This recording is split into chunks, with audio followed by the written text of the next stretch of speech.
Major funding for KPBS Evening Edition has been made possible in part by Bill Howe Family of Companies, providing San Diego with plumbing, heating, air, restoration, and flood services for over 40 years. Call 1-800-BILL-HOWE or visit BillHowe.com. And by the Conrad Trebas Foundation, Darlene Marco Shiley, and by the following.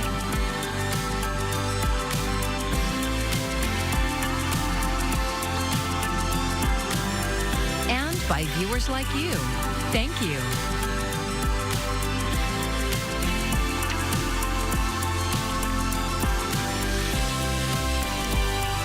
Another day, another lawsuit filed against the Trump administration. Thanks for joining us. I'm John Carroll, in for Maya Trabulsi.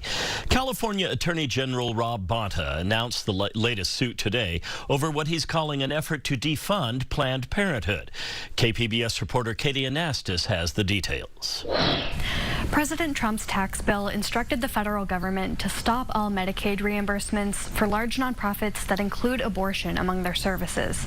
Planned Parenthood isn't specifically named in the legislation, but the organization's leaders believe they're the target. The Planned Parenthood Federation of America sued. A judge ruled yesterday in their favor, blocking that provision in the bill. The federal health department has not responded to requests for comment. They previously told NPR that states should not be forced to fund organizations that have, quote, chosen political advocacy over patient care. We are grateful for that temporary relief that this injunction will provide to our California affiliates. But that lawsuit is just one strategy to fight back. And the reality is that an attack this severe requires a multi-pronged response. Today, officials from 22 states and Washington, D.C. also sued. Federal law already prohibits using federal funding to pay for abortions, with limited exceptions. California Attorney General Rob Bonta says the tax bill's provision denies low-income people access to other medical services. They provide cancer screenings, STI testing and treatment, contraceptive, counseling, and prescriptions, vaccinations, routine checkups, and wellness exams. These services save lives. They catch illnesses early. They help prevent disease and protect public health. And for many people, especially those in rural areas or underserved communities, Planned Parenthood is their only source of care. Planned Parenthood says 1 in 4 women in California have been to one of their health centers. More than 80% of their patients are on Medicaid. At least 5 of their Northern California clinics closed last week. Katie Anastas, KPBS News. The Supplemental Nutrition Assistance Program, or SNAP, is the largest anti-hunger program in America. But the recent passage of President Trump's One Big Beautiful Bill will result in the largest cuts the program has ever seen. In a few minutes, we look at how local economies could be affected. Well, the heat is escalating across the desert, so overnight weather not that bad. In fact, we have some of those low clouds, a little bit of patchy fog along the coastline late at night into the early morning hours. And tonight we'll get down to around 60 in El Cajon, 53 into Ramona. Borrego Springs, we only cool down to 71. And there will be one final day with scattered storms up into the Sierra and parts of southern Arizona. But locally, we will stay dry. More of the region will be drying out, even more so on Thursday. We'll have your full forecast ahead. San Diego is pressing ahead with plans to convert the scandal-ridden high-rise at 101 Ash Street into affordable housing. KPBS Metro reporter Andrew Bowen has the details. It's been almost 9 years since the city made the fateful decision to lease the high-rise office building at 101 Ash. City officials wanted to turn the building into offices for city employees, but shoddy renovation work dislodged asbestos, and things only got worse from there. The city learned its agent had secretly also been working for the sellers. It filed lawsuits, which ended in the city purchasing the building for $86 million. The plan for affordable housing has emerged after years of negotiations and competing proposals. Councilmember Kent Lee says the building's history shouldn't determine its future. 101 Ash, as it exists today, does not serve the public's interest and instead is truly just a liability when it comes to the annual costs. And these are public dollars that are being invested in a building that we're not currently utilizing. And without a plan means that those public dollars continue to go nowhere. Here are some key components. The developers, Kelly Modane and Sydney Garchick, plan to create 250 apartments of varying sizes. On the lower floors, retail space and a childcare facility.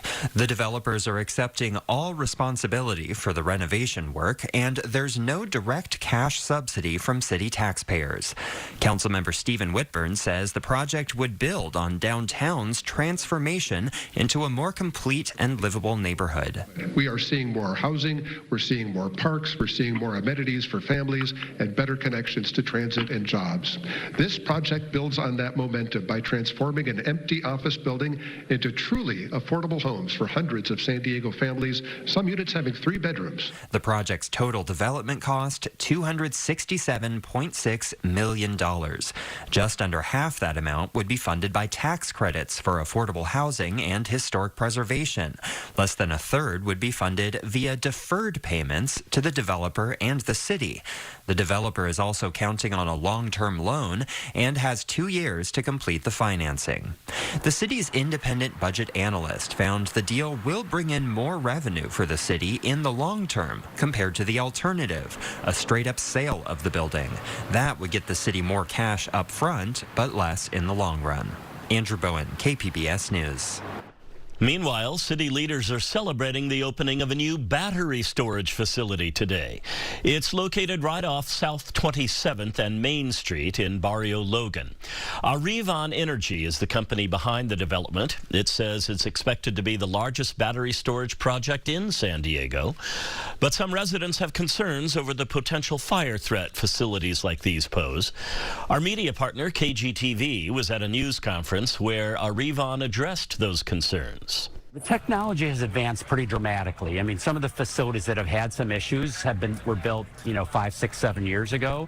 This is state-of-the-art technology. You can see the installation is an outdoor installation. You've got the separate packs, and the safety systems around it. There's 24-hour-a-day surveillance.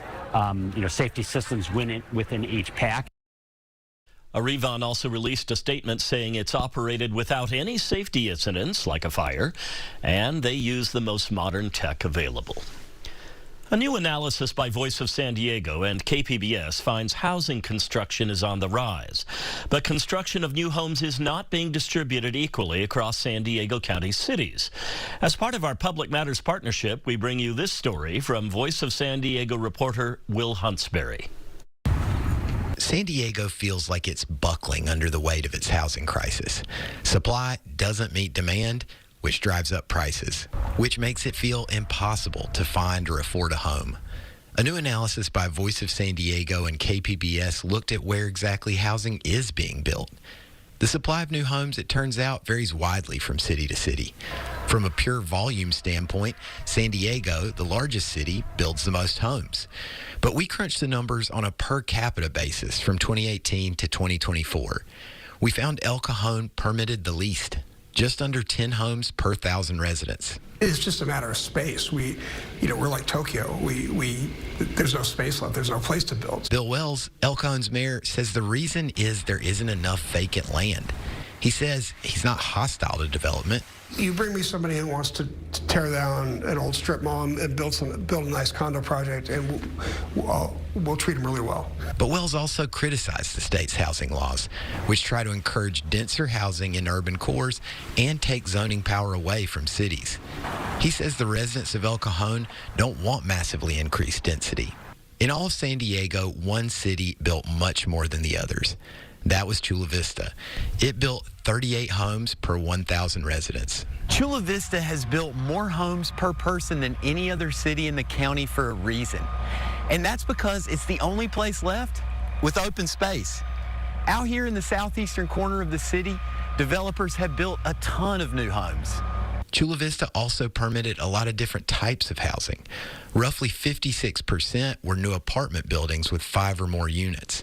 Around 10% were ADUs, and 24% were single-family homes. They also want to convert some of their shopping centers to add housing there. Saad Assad is on the board of the pro-housing group YIMBY Democrats of San Diego. He says Chula Vista deserves credit for the variety. So I think they're kind of trying to find the path that will allow them to build housing for their residents, and they're going to see a lot of growth just because their location has a lot of transit stops and near downtown as well. Another interesting finding came from North County. Encinitas is probably best known as one of California's NIMBY capitals. People there don't want new housing. They want their neighborhood character to stay the same. But Encinitas actually permitted the fourth most housing per capita of any city in the county. At Encinitas, we're actually building the housing, so it's ironic that the state likes to point out Encinitas as this rogue city. We're well ahead of most other cities. Encinitas has been sued multiple times for violating state housing laws, and that has forced the city to make way for new housing. But Ehlers says people are mad about it. They hate it. During the 6-year window we looked at, more than 82,000 new homes were created in the county. Of those, the majority were not affordable to regular people. 78% were priced for people with above moderate income, as defined by state officials. But still, 22% were affordable. And according to housing advocates, the more high-income homes that are built, the more low-priced homes get to stay priced that way. For Voice of San Diego, I'm Will Huntsberry. To explore a map of where housing is being built, go to kpbs.org/whose backyard. The Trump administration says it will release federal education funding it has held back since the end of June. The funding pays for several programs, including the Migrant Education Program. KPBS education reporter Katie Anastas has more on how it helps students. Adriel Bibiano was in 8th grade when his dad, a farm worker, had to take on a second job. His mom was in Mexico. We had to really learn how to take care of ourselves. During that time, I had to learn how to wash clothes, cook. I had to pick up my little brother from school. The Migrant Education Program helps families like his access health care, food, housing, and other services.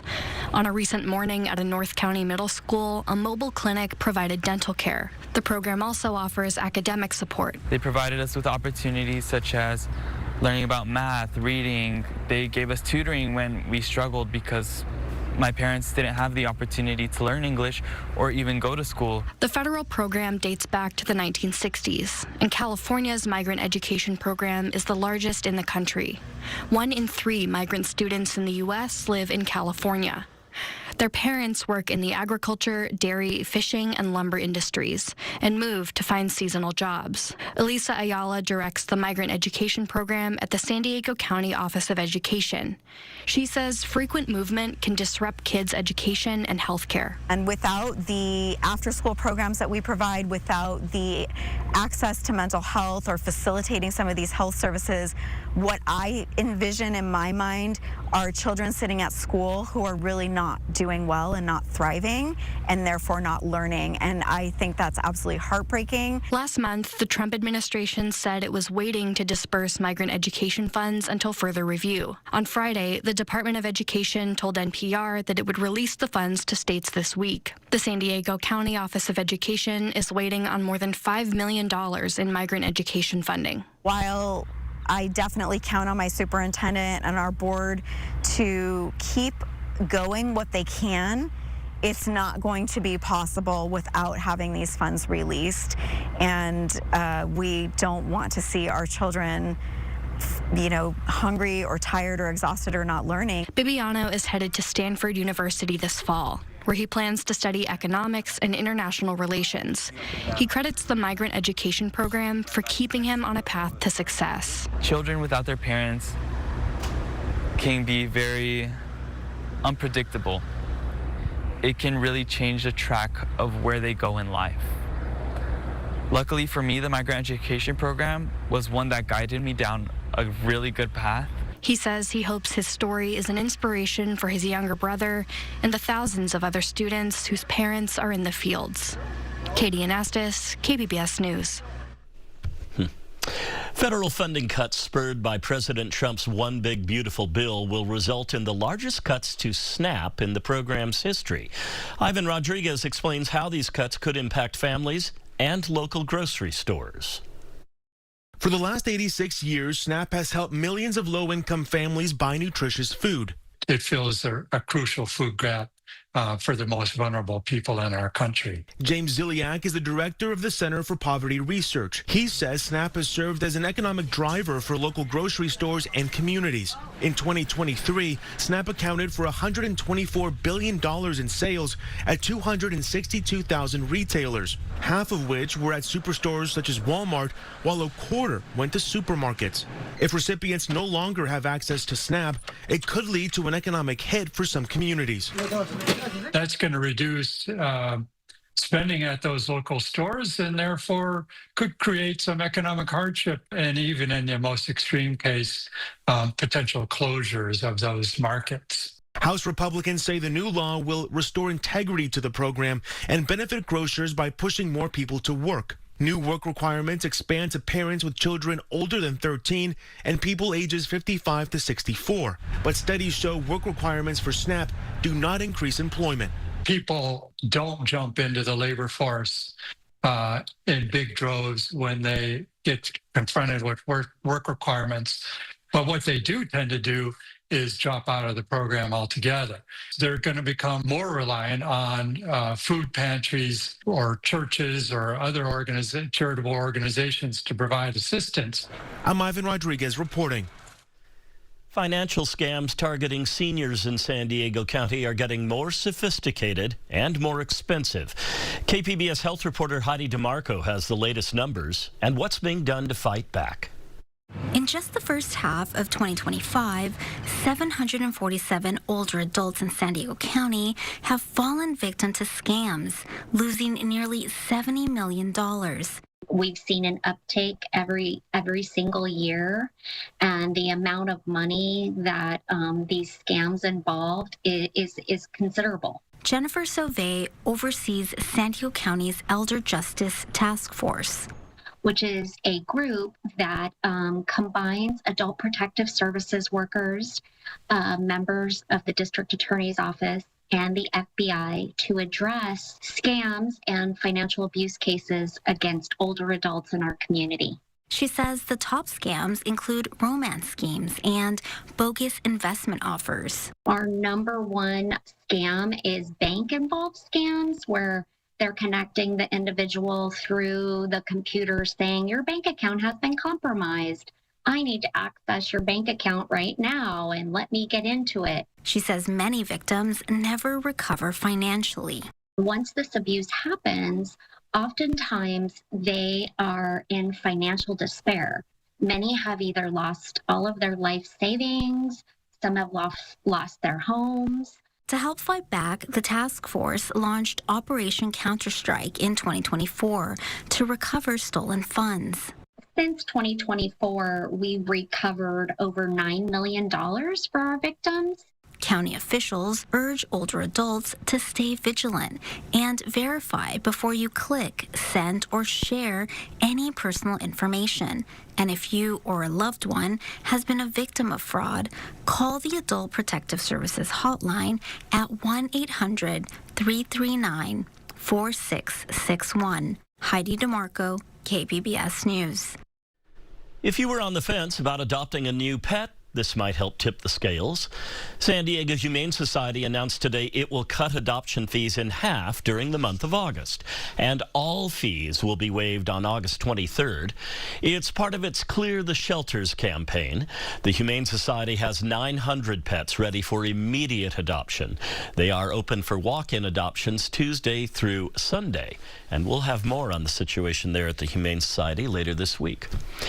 It's a rite of passage. Dozens of San Diego junior lifeguards took the leap off of the Scripps Pier in La Jolla today. The annual event draws attention to water safety. President of the Prevent Drowning Foundation of San Diego, Ronan Gray, says the tradition also helps the junior guards build confidence. It's part of a lifeguard's job, believe it or not. If somebody's in trouble, the lifeguards try and take the shortest distance across water to get to the person. So that could include running down the beach and, taking a short path across the water to get to them. But it could also include running out on any one of our piers here in San Diego and jumping into the water with their fins to render aid or rescue somebody. So it is actually part of the job. The event also raises money to help fund scholarships for the junior lifeguard program and swim lessons for kids without access.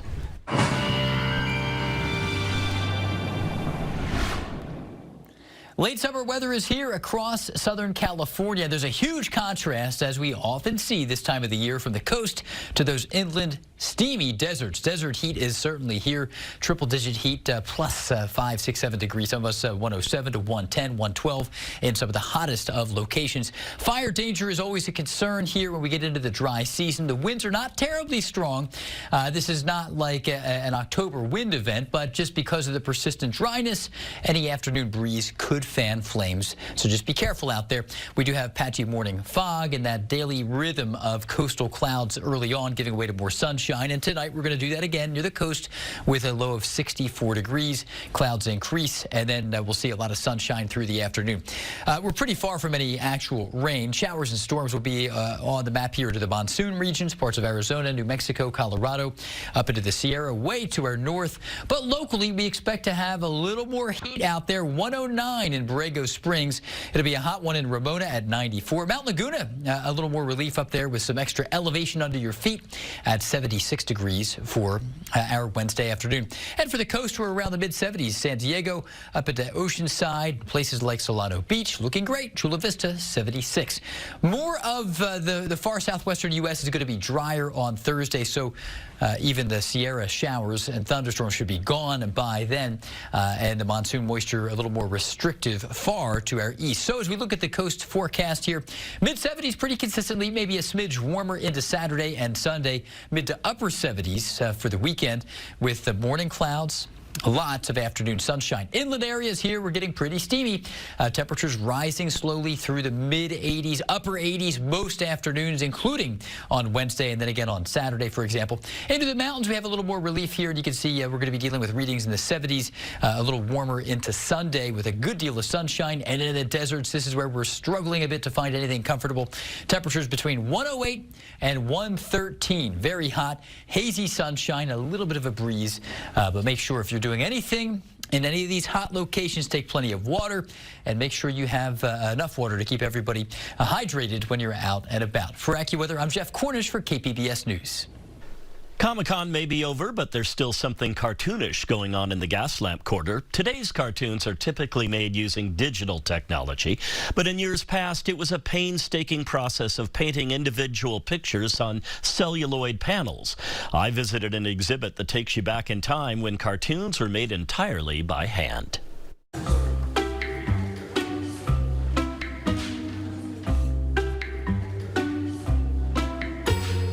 Inside the EC Gallery in the heart of the Gaslamp, one expects to find fine art.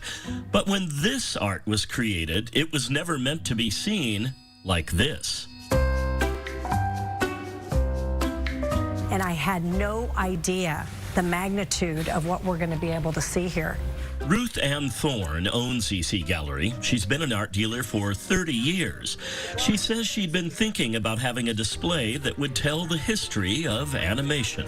Then the right guy came along for her to make that display happen. I was introduced to a gentleman who has been collecting for over 50 years. He's getting up there, and he was at a point that it was time for him to let go of his precious collection. If you're a fan of pre-digital animation, the more than 100 works hanging on these walls will transport you to a different day, an era when Disney and later Warner Brothers and Hanna-Barbera were the gold standard of bringing animation cells into full cartoon glory.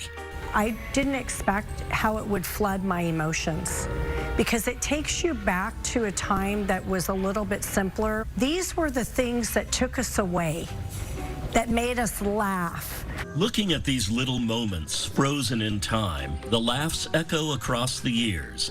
Bugs Bunny's smirk when one of his foils is about to realize the bunny always wins. And look at this amazing piece of work, blending old and new. You're so far away. Yes, I know it. 1,000 of these remarkable pieces with original audio from 1957's What's Opera doc were produced in the 90s. And here, a prototype of what were to be toys based on the Bugs and Elmer Fudd characters from that cartoon. The toys were never made. This is the only one of its kind in existence. The cells here span decades of cartoon history, from early Mickey Mouse up to the 60s, 70s, and even 80s, with familiar characters like Mighty Mouse. Remember, he's come to save the day. When you have something that comes out of somebody's imagination, they're an artist and they're thinking about, oh, how can I turn a mouse into something that's human? Something that people could relate with, and that comes from the mind, and then it's drawn out, and then from there we have, cells that are made. Cells like this, among the most historic here, one of 20,000 needed to make Snow White in 1937. Cells that bring memories rushing in. The cells in action. Make a wish into the well. That's all you have to do. And if you hear it echoing, your wish will soon come true. If you have a wish to be transported to another place, a wonderland of the building blocks of animation, you're invited to stop by. Take it all in. Immerse yourself in the halcyon memories of your heart. The exhibit runs through August 10th. You can find tonight's stories on our website, kpbs.org. Thank you so much for joining us. I'm John Carroll. Have a great evening. Major funding for KPBS Evening Edition has been made possible in part by Bill Howe Family of Companies, providing San Diego with plumbing, heating, air, restoration, and flood services for over 40 years. Call 1-800-BILL-HOWE or visit BillHowe.com. And by the Conrad Prebys Foundation, Darlene Marco Shiley, and by the following.